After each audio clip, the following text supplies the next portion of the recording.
జై శ్రీమన్నారాయణ. ఓం నమో వెంకటేశాయ. కళ్యాణాద్భుతగాత్రాయ కామిదార్థప్రదాయని శ్రీమద్వేంకటనాథాయ స్వర్ణగిరీశాయ మంగళం. ప్రియ భగవద్బంధువులారా, స్వర్ణగిరి దేవస్థానం ప్రధాన అర్చకులం స్థానాచార్యులైనటువంటి నేను మీ దిట్టకవి శ్రవణ్ స్వామిని ఇవాళ మాట్లాడుతూ ఉన్నాము.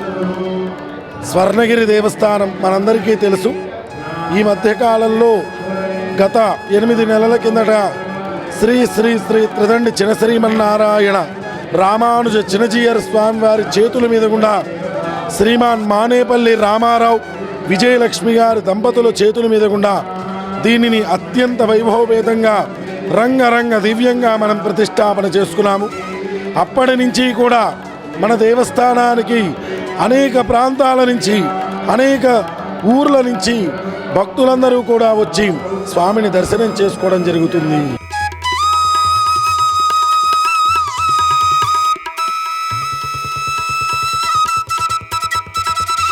అసలు ఎందుకు ఈ స్థలానికి ఇంత మహిమ? స్వర్ణగిరి, గిరి అంటే ఒక కొండ. ఇది స్వర్ణమయంతో ఉండటం వల్ల స్వర్ణగిరి అని దీనికి పేరు నామకరణం చేయడం జరిగింది. ఈ కొండ మీద గత కొన్ని సంవత్సరాలుగా స్వామి సంచారం చేస్తున్నట్టు పక్కన ఉన్నటువంటి పల్లెటూరు వాళ్ళందరూ కూడా తెలియపరుస్తూ వచ్చారు. అలాగే మనము ఈ దేవాలయం నిర్మాణం చేస్తున్నప్పటి నుంచి కూడా వైష్ణవ పుణ్యక్షేత్రాలైనటువంటి 108 క్షేత్రాల నుంచి తెచ్చినటువంటి తీర్థాన్ని, అలాగే అనేక నదుల నుంచి తెచ్చినటువంటి నదీ జలాలని, సముద్ర జలాలని, సాలగ్రామాలని, ఆయా క్షేత్రాలలో నిక్షిప్తమైనటువంటి మట్టిని కూడా తెచ్చి ఆ క్షేత్రం కింద పెట్టడం అనేది జరిగింది. అందువల్లే ఈ క్షేత్రానికి ఇంత వైభవం రావడం కూడా జరిగింది.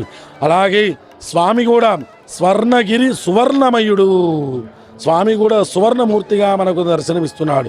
అన్నమాచార్యులు వారు చెప్పారట, షోడశ కళానిధికి షోడశ ఉపచార సేవలు. 16 అడుగులు ఉన్న స్వామి, 16 కళలున్న స్వామి ప్రతినిత్యము కూడా స్వర్ణగిరి క్షేత్రంలో మన చేత 16 సేవలు చేయించుకుంటున్నారు. ప్రాతకాల సుప్రభాత సేవ నుంచి రాత్రి ఏకాంత సేవ వరకు అన్ని రకాల సేవలు, స్వామికి జరగాల్సిన ప్రతి సేవను కూడా ఇక్కడ ఏర్పాటు చేసి ఆ సేవలన్నిటినీ కూడా మనం చేసుకుంటూ వస్తాం. అంత విశేషమైనటువంటి ఈ దేవాలయంలో ఈ నెల 2వ తారీఖు నుంచి కార్తీక మాసోత్సవాలు చాలా వైభవంగా నిర్వహించుకుంటూ వస్తున్నాం.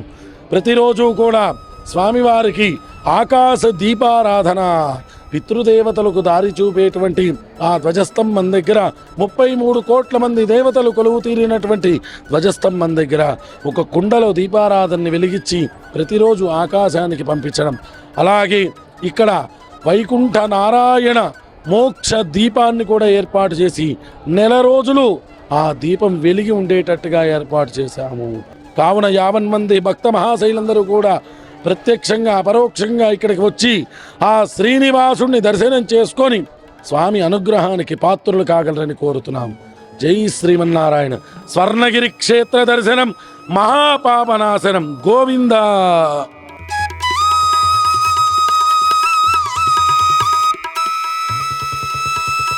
మన స్వర్ణగిరి క్షేత్రంలో మరొక ప్రత్యేకత చాలా ఉన్నది. జలనారాయణుడు. శ్రీ వైకుంఠ విరక్తాయ స్వామి పుష్కరిణీ తటే అన్నట్టుగా భగవంతుడు విష్ణుమూర్తి నారాయణుడు ఒక్కడే దర్శనమిస్తుంటాడట.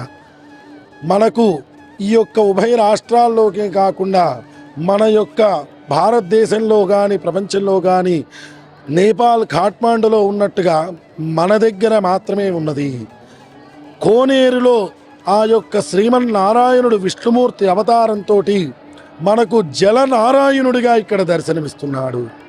స్వామి చెప్పాడట, వేద పుష్కరిణీ తటే, వేదాలతో కూడినటువంటి పుష్కరిణిలో నేను వస్తాను అని చెప్పినట్టుగానే ఇక్కడ మన స్వర్ణగిరి క్షేత్రంలో చతుర్వేదాలు, ఋగ్వేదము, యజుర్వేదము, సామవేదము, అథర్వవేదంతో కలిసి ఆ జలనారాయణుడు నీళ్ళల్లో పడుకొని మనందరికీ లోక కళ్యాణం జరగాలని దర్శనమిస్తున్నారు. స్వేద పుష్కరిణిలో అట గనక మనము స్నానం చేసి ఆ తీర్థాన్ని సాక్షాత్ విష్ణుమూర్తి పాదాల కింద ప్రవహించేటువంటి విరజా నదిని అందులో ఆవాహనం చేసుకొని స్వామివారికి ఎప్పుడూ కూడా ఆ యొక్క చక్ర తీర్థోత్సవ కార్యక్రమాలన్నింటినీ చేసుకుంటాము. సుమారుగా 14 అడుగుల ఎత్తులో కేవలం ఇక్కడ నారాయణుడు మాత్రమే దర్శనమిస్తారట. ఎందుకంటే స్వామి ఒక్కడే వెళ్ళి ఆ వేద పుష్కరిణిలో స్నానం చేసినట్టుగా శాస్త్రాలు తెలుపుతున్నాయి. అలాంటి ఆ స్వామి ఒక్కడిని ఇక్కడ జలనారాయణుడిగా దర్శనమిచ్చి భక్తులందరికీ కూడా కొంగు బంగారమై నిలుస్తూ ఉన్నాడు. కాబట్టి స్వర్ణగిరి క్షేత్రానికి దర్శనం చేసుకున్న ప్రతి ఒక్కళ్ళు కూడా ఆ జలనారాయణుని కూడా దర్శనం చేసుకొని ఆయన అనుగ్రహానికి పాత్రులు కాగలరని కోరుతున్నాం. జై శ్రీమన్నారాయణ.